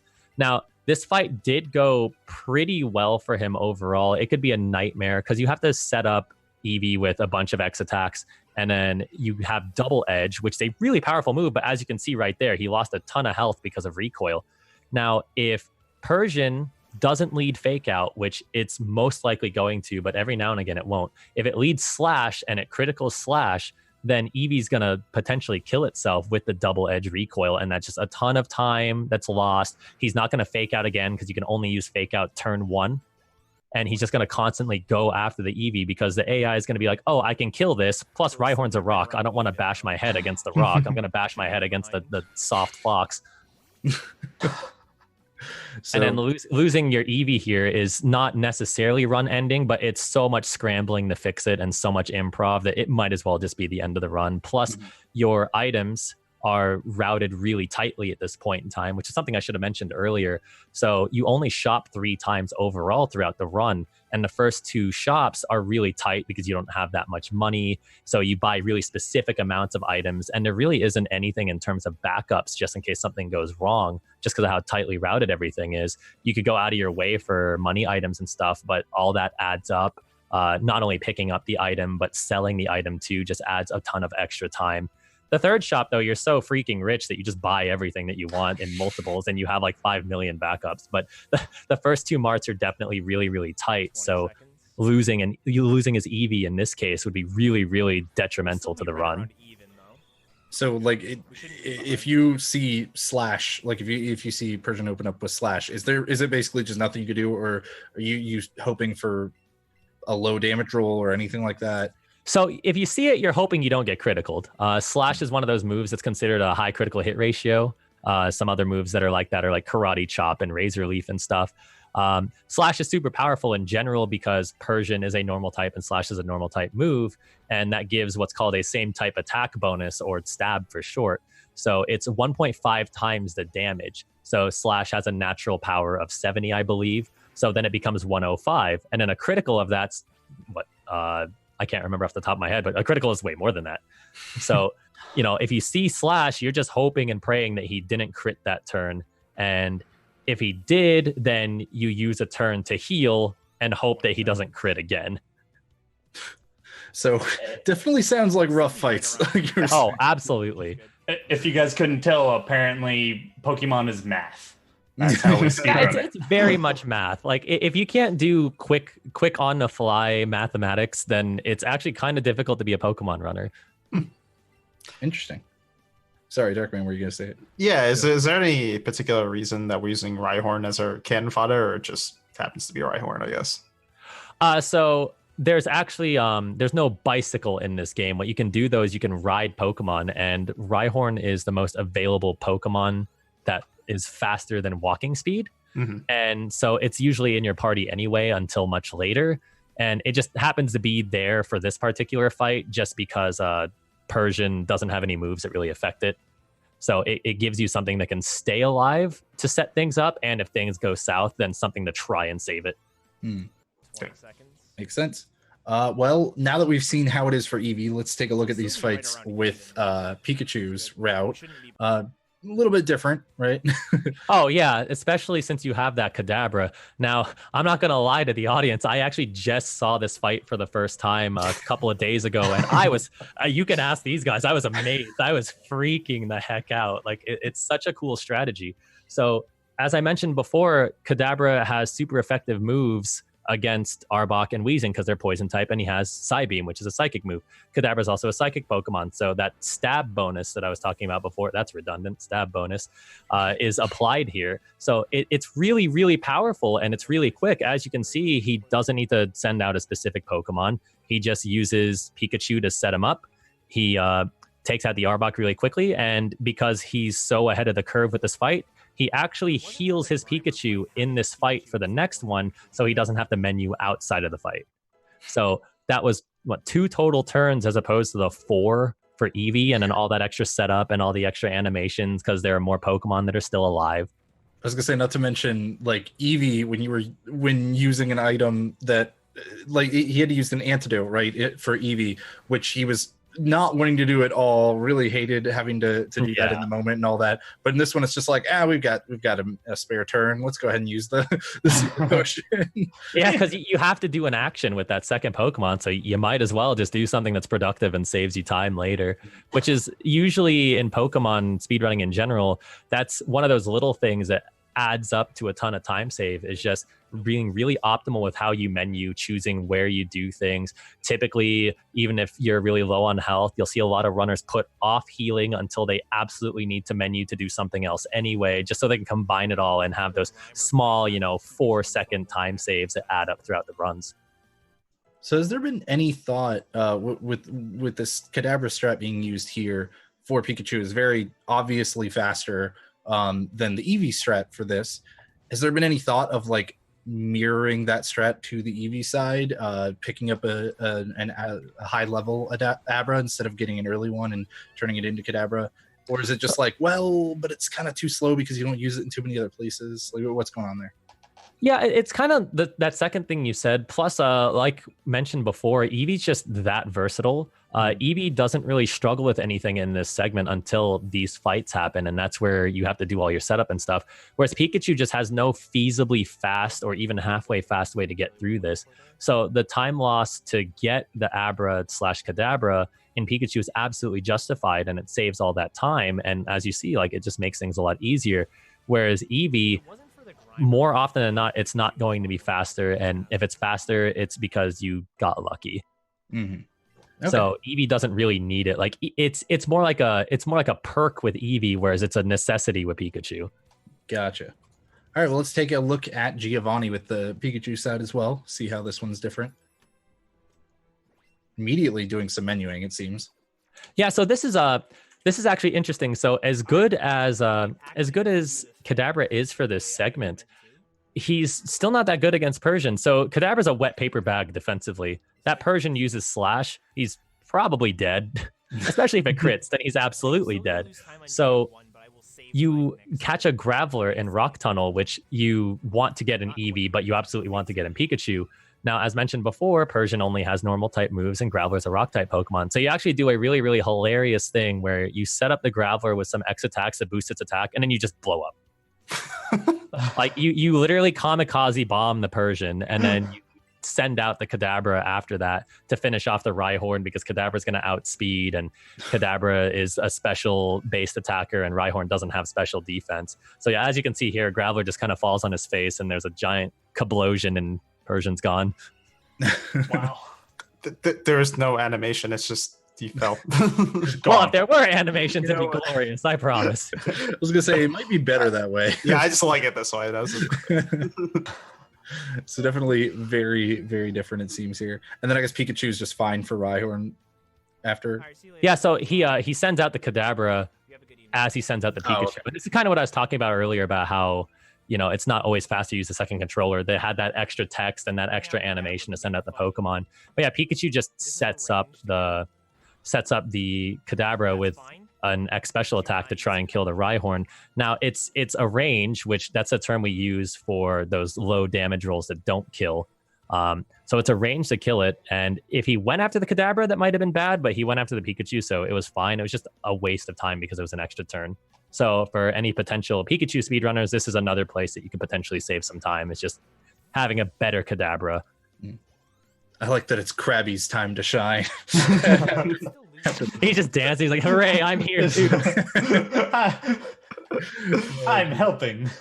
Yeah. He's just doing that beach dance thing. All right, let's move on though, because there something that's not brought up very, very often with Pokemon running is movement, even though it is actually pretty particular in some instances. So we're gonna take a look at cringe every time. Lavender Tower here. It might not. I'll say like it's probably not immediately obvious what's happening right at first, so it might take like a couple loops of the clip or whatever. But what is happening here? What's up with this clip? So since Generation 2 and then most prominently Generation 3 of Pokemon, there have been different classes of trainers. And what I mean by that is there's trainers that run or walk around the map. There are trainers that we call rotators that go a set pattern in a circle or only go like certain directions, but always go those two directions. And then there's spinners, and spinners are just exactly that. They spin around at random whenever the heck they so choose. It's caused Pokemon runners strife and pain and suffering for as long as Pokemon speedrunning exists. Eddaket, I hate seeing that so much, man. But yeah, so those two right there are they're limited directional spinners. They're more akin to rotators, really, but like they do rotate most directions. I think they rotate 3 of the 4 directions, and so.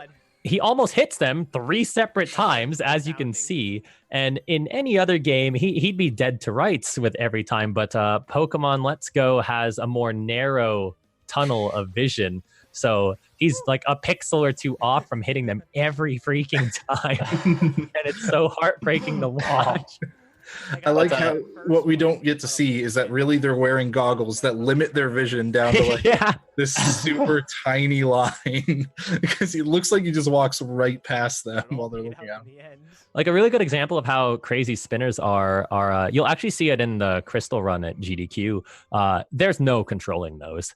They just kind of go whatever direction they choose. I guarantee you I'm going to hit 2 of them in my run at least. It's just you're averaged out to hit 2 or 3, and there's really nothing you can do about it. And then a really good example of how crazy spinners can be is with the Omega Ruby Alpha Sapphire games. You can have trainers that only look certain directions, but if they see you while they're in mid-movement, it counts as getting caught. The most infamous clip of that I can think of is when Worcester first did Omega Ruby Alpha Sapphire. There was one hiker that he was nowhere close to like running into, and the hiker turns and in mid-turn sees him, and you just see the fight activate while the trainer's just looking this way, not even at you. So if this were Omega Ruby Alpha Sapphire, he would have hit both of them, and I don't know if we'd have this clip to look at. So with this weird movement that Eddaket does, is this just a flat out mistake where he kind of almost walks into their vision a couple times, or is it good reaction? No, just flat. Just a mistake. Yeah, it's that last one that just happened. I don't understand that one. The first two I can understand because it's like, oh, it looks clear that I think I'm on the proper timing of the cycle to where they're not going to move, because some of them are on timed cycles. They'll be looking a certain direction for X amount of frames before they change their look. But so the first two I can kind of forgive, but the third one, for the love of God, Eddaket. So if somebody's looking to save some time, here's where it is. You can save a whole 4 seconds here on his poopy movement alone. And even more than saving time, you get to save yourself anxiety. Exactly. Oh, that's great. I love movement tech in runs, and it's the weirdest kind I've ever seen, but it's great. We're gonna jump though to the next one. We got the fight with Blue here, your rival. Yeah, so at this point in time, the runs are converging. So this is actually on the Pikachu version, I believe, but it'll be the same exact thing for Eevee. So after a certain point in time, you go through an area called, I'm going to do a little bit of backstory before we talk about the fight. So you go through an area called Pokemon Road, which is what some people might remember as cycling road. As mentioned before, there's no bikes, so it's a hill, I guess. It just slowly goes down. And that's a really common place to lose a ton of time in runs, because you still have a ton of catching to do beforehand, because you actually delay a ton of gyms. You only do the first 2 gyms, then you do a ton of the plot. Then you get your main switch to Starmie here, which I'll get to that in a sec. And then you backtrack and do the gyms in a really wonky order. But which kind of just shows how open-ended this game in general is. Really good casualty for that. But so Pokemon Road, you're going to catch stuff like a Ponyta, which replaces the Rhyhorn for movement, because you use a rare candy, it turns into a Rapidash. It goes really fast. You'll see the Rapidash soon. You'll catch a Doduo, which that's pertinent to this fight. You evolve into a Dodrio. Just a really nice second Pokemon to have, and it counts for another Pokemon in your decks. And then eventually, once you do all the Pokemon Road stuff, you make your way to Cinnabar Island to take care of more plot there. On the way there, you run into a wild Staryu. Now, it's really important to note that you catch a Staryu and not a Starmie for a couple of reasons. One, the extra dex entries, like we keep mentioning with some of these easy evolutions. And then another reason is Staryu comes with Psychic, which Starmie is a Psychic type, Staryu isn't. But if you find a wild Starmie in that same area, not only is it lower level than the Staryu for some reason, but it also doesn't come with Psychic. So by catching the Staryu, you're actually setting yourself up for success much better overall, both in terms of your dex count and in terms of having a really viable main. And as a lot of people might remember casually, Starmie is just a monster in general. It's actually kind of cool to see it utilized in a vanilla Pokemon run, because you'll see it in randomizers all the time as a fantastic use, but you don't ever see it in speed runs. So it's kind of cool to see it. Now, with all that said, in this particular fight, it's another example of really powerful 2 controller strats. And it's actually kind of just used like a wrestling term. It's very much just a tag team fight. So as you've seen through some fights, you use some Pokemon's turns to set up another Pokemon who's attacking. So the way that this works out is Starmie doesn't have anything good against Executor, but Dodrio being a flying type and having Drill Peck, so he gets that stab bonus, can really take out that Executor quickly. So Starmie uses its turn to buff up the Dodrio takes it out, and then Charizard comes out, so Dodrio's like, hey fam, let me do the same for you. So Dodrio sets up Starmie so Starmie can take out the Charizard.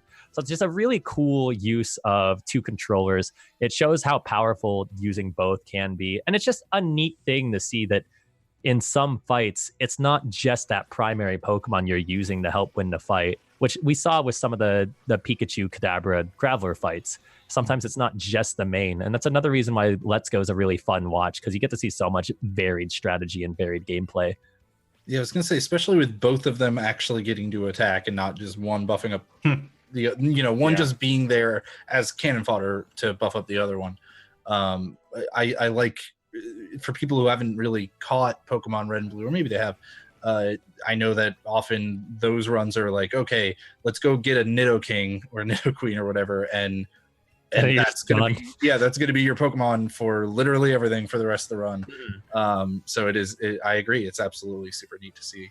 Yeah, and it's just like It is absolutely super neat because other than Pokemon X and Y, the most amount of so we call them mains. So the most amount of mains you'll see are 2, maybe 3 in some very rare cases.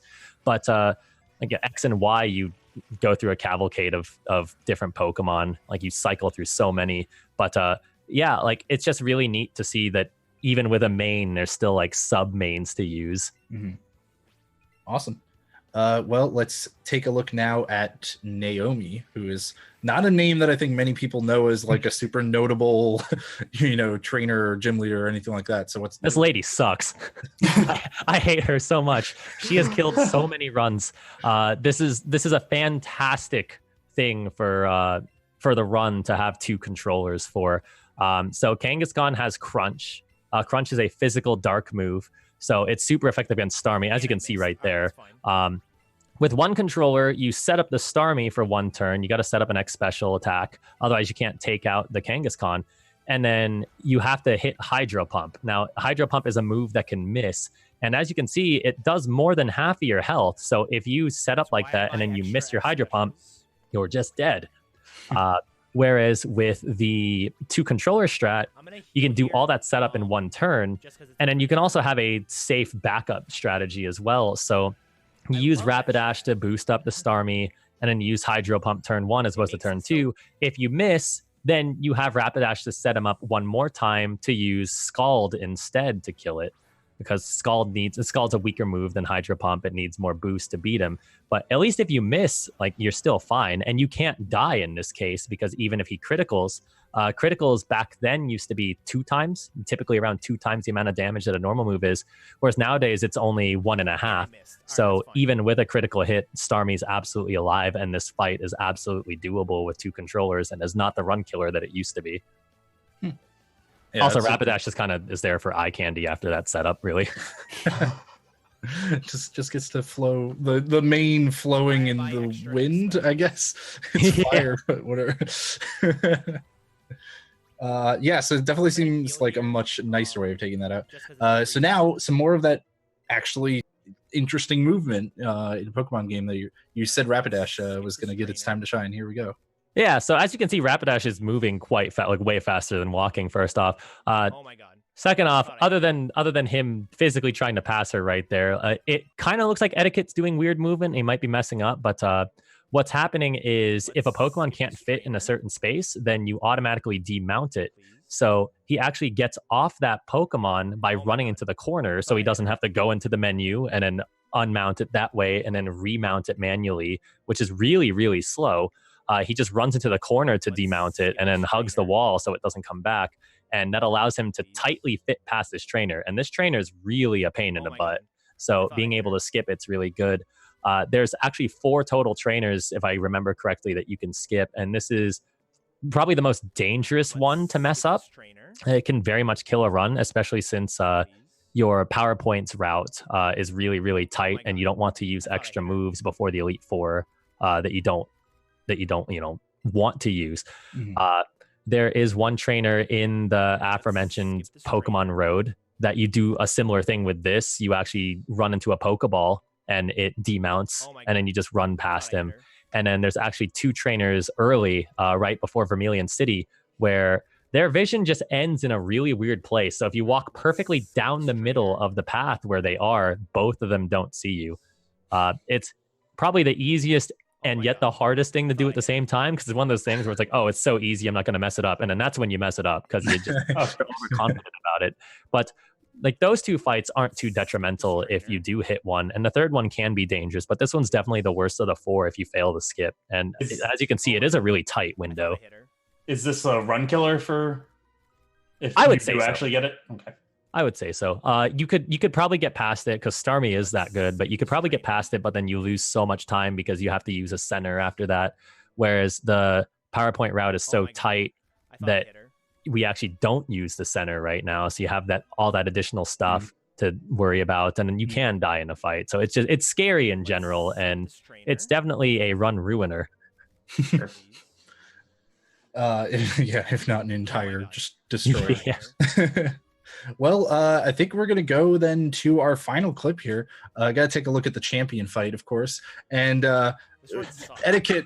Like if you can hear it running underneath us, or as it loops back around, Eddaket gives us just the classic. I just got a world record speedrun like commentary of all time. The thing everybody does, which is warn you immediately about how bad the run is. It's the best run anybody has ever done. This happens to so many speedrunners in general. Like just outside of Pokemon, like we're so hell bent on making sure that we're representing our games as well as possible, and that we're trying to show just how far we can take a game. That an impressive time isn't going to be impressive to us more often than not. And Eddaket definitely was not happy because his goal time is a 3:05, and he barely missed it in this run because a lot of things added up that cost him time.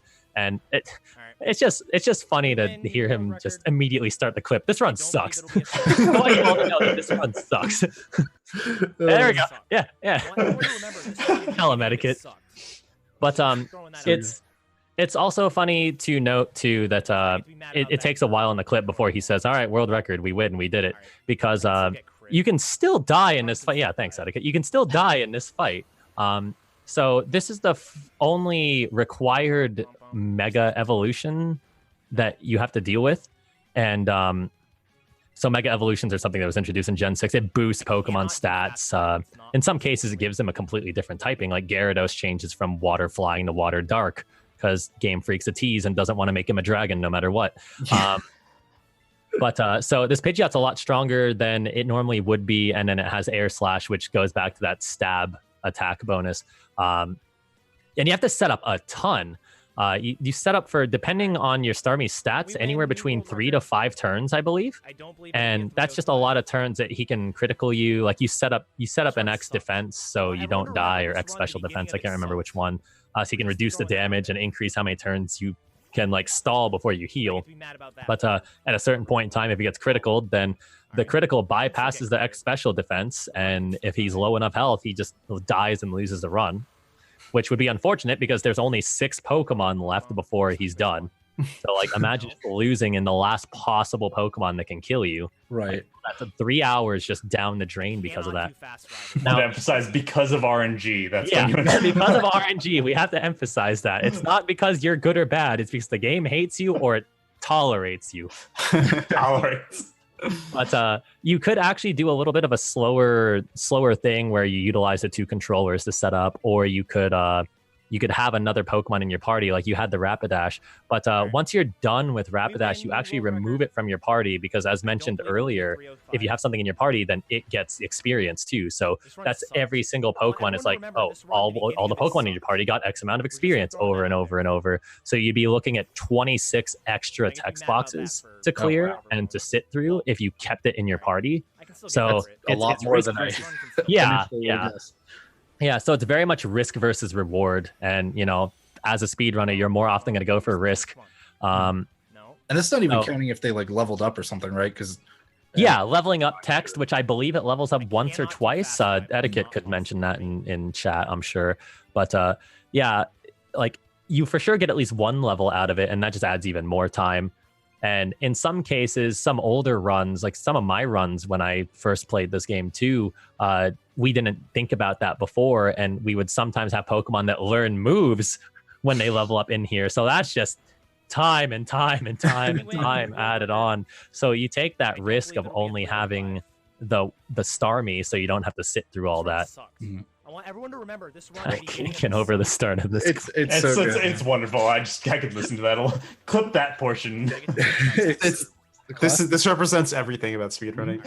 Yeah, it's the classic, man.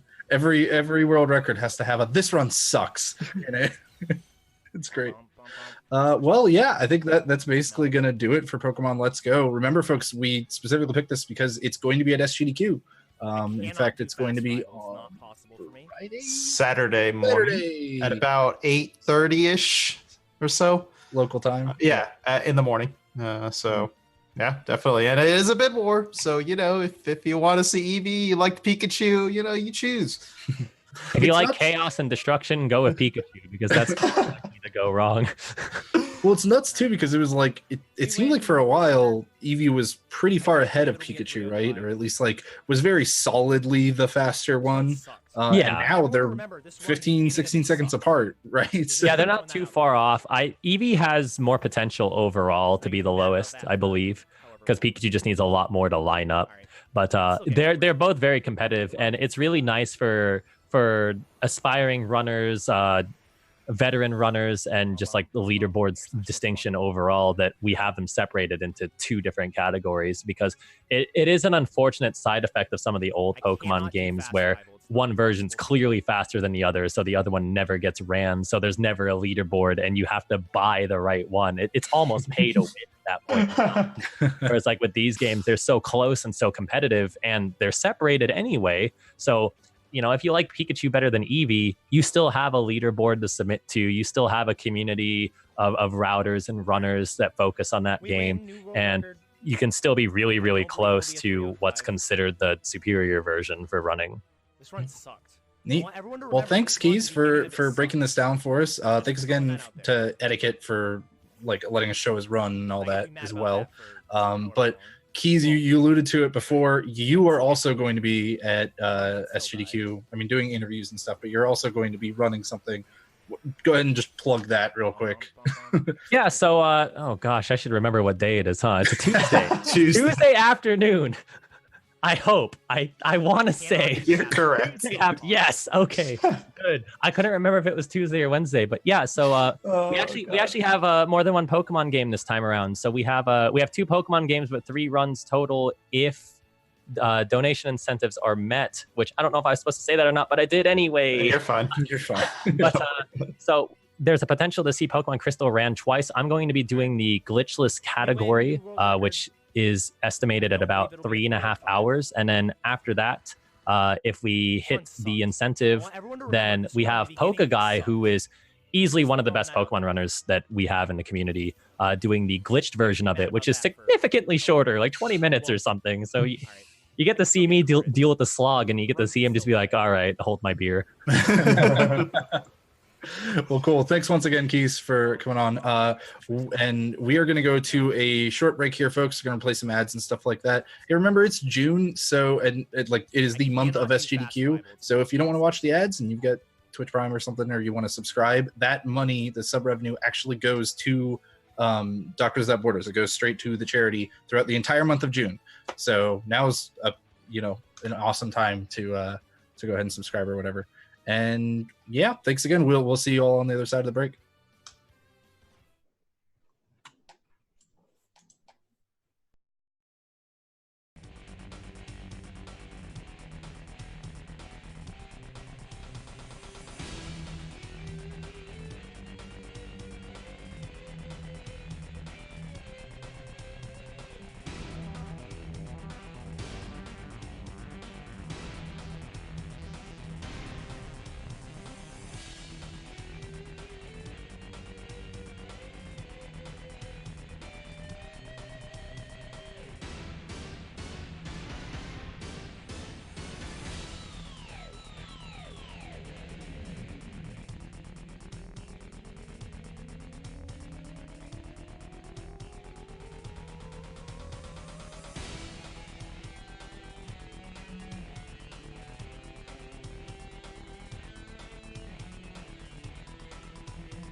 Welcome back to the sprint where absolutely nothing happened. You didn't see anything. It was a totally smooth transition, and here we are. Sometimes we get up from our chairs during the break, and we were really hoping that Frozen wouldn't get back in time because it would be hilarious. Muffins, our tech, really tried to make it happen, but the countdown was, the nemesis. It was timed perfectly. I saw the 1 second left tick down as I sat down. I'm like, oh gosh. All right. Well, we have a few segments left before we kind of wrap up the show, but we have the return of one of my most favorite segments on the show, and that is Frozen's Freezer, where Frozen does a wonderful job of showing us a game that maybe is underlooked, a game that hasn't been, touched in a while, just something that's under the radar. So Frozen, what you got for us today? Well, he muted himself. Okay. It's SGDQ themed, right? It is SGDQ themed. It is this week I decided to do a little bit special for SGDQ. It is not just one game, it will be several of them. So first up we have ourselves Sonic Adventure DX, Big the Cat. Big the Cat. So this run is going to be by Jericho and Allegro, and it's relatively self-explanatory. Big the Cat just runs around and he fishes for Froggy. That's the entire run. Everything about this is he wants his best friend Froggy, and just that's it. And there's something so surprisingly entertaining about this run that it's wonderful. Oh, something I forgot to mention also is that all of these runs are part of the Silly Games Done Quick. So this kicks off, I believe, the Silly Games Done Quick. Yes. And yeah, you can just, you don't need to loop the... Yeah, I was just letting that one go because you kept talking about it, but we'll keep moving. We could just honestly just play this the whole time. Oh, I'm fine with it. My goodness. So this is Laffy Taffy 3D Pyramid Challenge, and I didn't really think I needed all that much for this one because it is it's self-explanatory by itself. You go through a pyramid, and you Wait. You have like riddles. Yeah. Dad jokes. It's wonderful. It's just this. The jokes alone make this run. Oh yeah. I love it. I watched a good amount of the run because okay, I don't know what's happening now. I don't know if this is the clip or if this is my thing messing up, but either way, I wouldn't put it past it. It's fine. It's fitting. It's fitting for this game. Exactly. That's my point. Is like I wouldn't put it past the game. We'll keep moving it. Glover is it's a classic for a speedrun. Honestly, some of the best speed tech that you can see. There's one speed tech that I believe it's called L canceling. Don't quote me on that, but it basically allows you to fly with Glover. And I pulled 2 different clips on this because it's just so interesting to watch. In the other Glover clip, just going up. Yeah. Sorry, I wanted to see that ball freak Perfectly out. fine. This one, basically, you just go across the entire level. You say, no, I don't need any of this. So let's just to infinity and beyond. Honestly, that's just, look at that. Wow. It still gets me. Dive kick is ridiculous. Absolutely silly, ridiculous. You have 2 buttons, dive and kick. That's it. And Raging Cherry is the one playing it right now and is also going to be running it at GDQ. He loves this game, and he actually has tournaments for this game specific. All you do, you kick the guy once, and that's it. Hey, it's very complicated for a game, I'll have you know. And also, every one of the bosses is a little bit different, but overall, very simple, super silly, and I'm confident that him and Esam will make a extraordinarily entertaining couch. Oh yeah. Yeah, that I can't wait for that one. It's gonna be I'm really looking forward to that. I am going to be on that couch, and I will make fun of both of them to my heart's content. Perfect. We Love Katamari is, if you don't know this game, it is kind of this weird, relaxing game about picking up objects, and eventually you're going to, I think, eat the sun or destroy the sun, something like that. But basically, you are trying to grow your ball of objects. And it's a really cool speedrun of routing because you need to get to the heaviest objects that you can pick up and build that mass as fast as possible. And watching people manage this physics engine, which if you haven't played this game, you basically, if you aren't big enough to pick something up, you bounce right off of it. And you can see in this one, he's now big enough to pick up houses. And he needs to route through all of these. She needs to route through all of these houses properly. Katamari is wild. It's nuts. It's also got good music for anybody who doesn't know. Yeah, Katamari usually does. It's wonderful music, very relaxing, and a perfect late night run. And then this game, Shrek Extra Large. I mean, half of the game to say, right? Yeah, weird running animations, interesting movement mechanics. But the thing that gets me the most is that most of the core gameplay just has to do with picking up objects and throwing them. That's like at least 50% of this game. Whether you're picking up sheep, donkey, people, throwing them into bats. I don't actually know what the plot of this game is. It's Shrek. But it's Shrek. And it's great. All right. Well, stay tuned, I guess. SGDQ. Check out the silly block. But do you remember what morning that is again? What night? Tuesday night. Yeah, it starts. Morning? Yeah, it starts Tuesday late night around like 11:30 or something, and then it goes into like Wednesday like 8. Yeah. Okay. Yeah, silly block's always good. Oh, actually, I missed one more. I'm sorry. I totally cut it off. Oh, yes. Mort the chicken, and you could see the Mona Lisa as a chicken, which is half the reason why I wanted to clip this as I did. But basically, this entire game is puzzle platformer style, or you're just trying to pick up your little chickens and bring them to the exit. But between every single level, you have a different art piece themed as chickens, which I love. That's a perfect way to do this. And I did clip the end of that, and I can never remember the actual name of that painting. So we'll see if you guys can help me out on that. But it looks like it's bound to be exactly as you want it to be. Silly. I've been told there is a donation incentive to watch the cutscenes in this game. I've been told that is a very much a treat. So this one, I can never remember the name of this one, but yeah. Oh, yeah, I can't remember it either. But I want to make sure we saw the Mona Lisa again. All right, are there any more? Am I missing any more? Am I an idiot, or is more? Nope, you should be good. All right. So definitely check out all of those, including Mort the Chicken this time at SGDQ.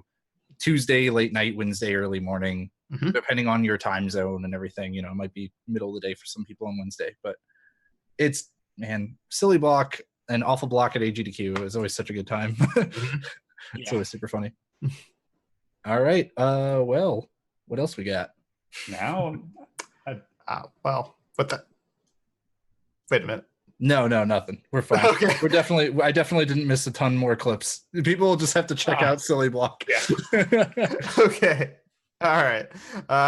So with that, we can kind of move on to kind of like our last discussion topic. This is the checkpoint, where we kind of just like update, kind of lighthearted topic, just update all the hosts. We talk to the hosts and say what's going on in our lives. Aside from the obvious, which is SGDQ, I'll start with you, JHobz. Just tell me what's up. Give me an update on your life. I mean, it's been a lot of getting ready for SGDQ. Obviously, we've talked about that before, but in the past, we've often been talking in the context of just like doing work for it, interview stuff, pre-show stuff, all that kind of thing. And while all of that has still been going on, I finally gotten a chance to play the speed game that I'm going to be playing at SGDQ. Yeah, I've gotten some practice time in, and actually PB'd recently. So I got like a 50-second or so in-game time PB for Crash 3 on the Insane Trilogy collection, and I was very happy with it. It was a pretty good run. There's still plenty of time to save, but like that I was in 4th, and that jumped me up to 2nd place. And that means that our race at SGDQ is going to be the top 3 runners after all, which is like perfect. That's pretty cool. Exactly what we were hoping for. A few hours later, I think like right after I cut stream more or less, Merkaz, who was in 2nd, who I had beaten, then PB'd to beat me by 1 second. So he ended up beating me by 1 second. We are now separated by 1 second between second and third, and we're only like 30 seconds, less than 30 seconds, I think. Less than 30 seconds off of the world record time, first place time. So it is going to be a very good race, I'm hoping, since we are all within about 30 seconds of each other. I tried today to bop him back. I'm going to have to try at SGDQ before the event, try to take back second place, maybe try to take world record. But that's basically been my life, is that and just preparing interviews and other stuff. I'm really excited to do the run at SGDQ, and then excited to also work on a GDQ exhibition, because I think that'd be fun. Cool. Frozen, what's up with you? It's mostly preparing for GDQ, not on the same length of you guys having to prepare for actual things at GDQ, but more preparing for work, trying to be away for a week and be actually away from the computer for that period of time. That's extremely tough in the corporate job where I'm usually working a lot. Haven't really had time to do any speedrunning stuff, but boy, I'm looking forward to that full week where I'm not going to bring my laptop. Yeah, that's pretty good. That'll be nice. Darkman, what do you got going on? So aside from the obvious, what you got working up, I just want to go ahead and just say like what's going on in my life over the next July, aside from SGDQ, is completely non-speedrunning related, and that's the new Final Fantasy 14 expansion is coming out July 2nd, and I'm going to be spending all my waking hours playing that video game. Gosh, do I love that video game. He's already booked time off with us. He's going to be no episodes. Let me tell you, early access. It's true. So early access for the game comes out June 28th, which is of course during SGDQ. So I'll miss the first couple of days. I still have to work technically, but as soon as I get on my flight and go back home, I don't care about any of y'all. All right, you guys can just just do whatever you want to do. Like Twitter, I don't care. Like whatever, you guys can complain and yell at me. I don't care. All right, I'm logging on. I'm logging on to my little character, and I'm going through the quest. All right, you all can take a back seat. That's what I'm doing. Sorry, we were listening to our producer there. Okay, our producer actually had a very good question. Since we do have a sprint episode on July 2nd, Hannah wanted to ask if I was going to play through the episode. And the answer to that is I don't know yet. Maybe. That's a probably. And Yeah, that's a probably. I mean, I'm going to be disappointed if you're not buying Wi-Fi on the plane, so that way you can just play it on the go. Listen, Southwest Wi-Fi isn't good enough to play a game, okay? So where there's a will, there's a way, Darkman. You can make it work. But also, that could be speedrunning related, man. You never know. You could do some of those MMO raid speedruns. There are actually speedrunning related things that I do in that game, but during the first week, there's no speedrunning. No, kind of experiencing the game and all that. Right. Well, cool. Yeah, so that's pretty much gonna wrap it up for us. I believe that is our last topic of the day. So just a real quick couple of announcements. Just of course, as if you weren't aware, SGDQ is coming up this Sunday, so just make sure you watch. And of course, tomorrow we have our Cusa Grande Invitational episode, so that will be happening tomorrow at 7, I believe, 7 p.m. Eastern. So definitely check that out. And that's pretty much it on the announcement front. Just watch SGDQ, and I believe we're gonna end this episode on a clip. Are we not, JHobz? Yes, but I did also want to add one thing real quick, which is that if you like what you saw here today, or you want to see some behind the scenes footage from GDQ, our next episode is going to be pretty much immediately after SGDQ. Mm-hmm. It's on the Tuesday right after SGDQ. We're all going to be dead tired, but we're going to do the episode, and we're going to have some behind the scenes footage from various areas throughout SGDQ. So if you don't get to attend normally, or maybe you get to attend but you want to see what things are like from a different angle, we will have some of that. That entire episode is basically just going to be us talking about SGDQ the whole time, kind of recapping it and everything. So to get you excited for that, we are going to show a clip from last year's SGDQ.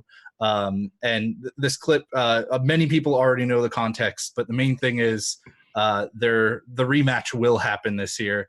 And we're sorry if you're watching on YouTube and this came up late, but we'll go watch the SGDQ playlist after this. It'll already be up, I'm sure. There you go.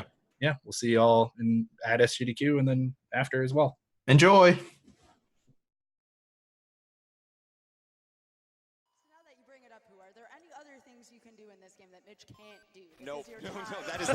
No, that's literally it. And he can do that. That was not a can't. That was just like I was going for it when I probably shouldn't. Oh, like okay. That's okay. All right. So 4F1, probably one of the most difficult saves in the no, whole run. no. Oh no! Takes the hit. Oh no! The stomp. The stomp. I can make it. I can make it. It's okay. We could be small Mario, make this a little easier. So who's up first here? And gets it first try. Oh, Mitch hit the pixel there. I was worried he's getting the pixel. There it is. Very nicely done.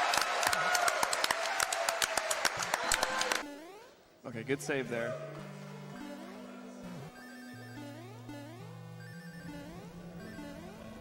no! Oh. No!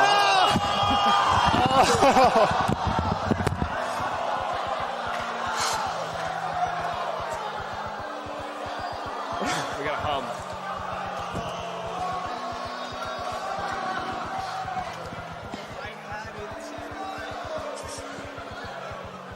Well,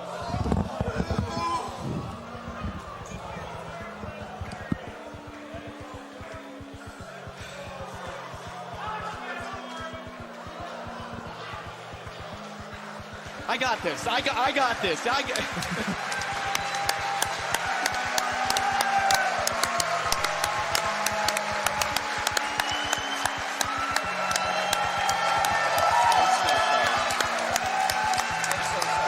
I'm so sorry. It's okay. I'm so sorry, guys. It's all right, man. you guys put on a good show. It the long way.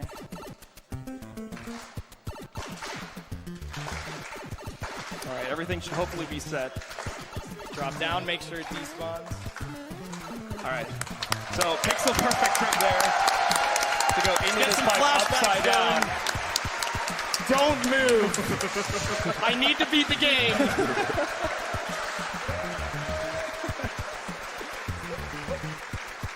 So now we get a long, tense wait. Get some fun, I don't know what this is, part of the stage.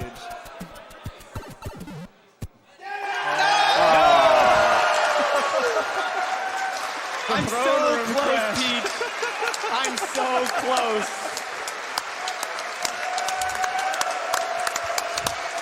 That's cheeky. It's okay. It happens. I feel so bad.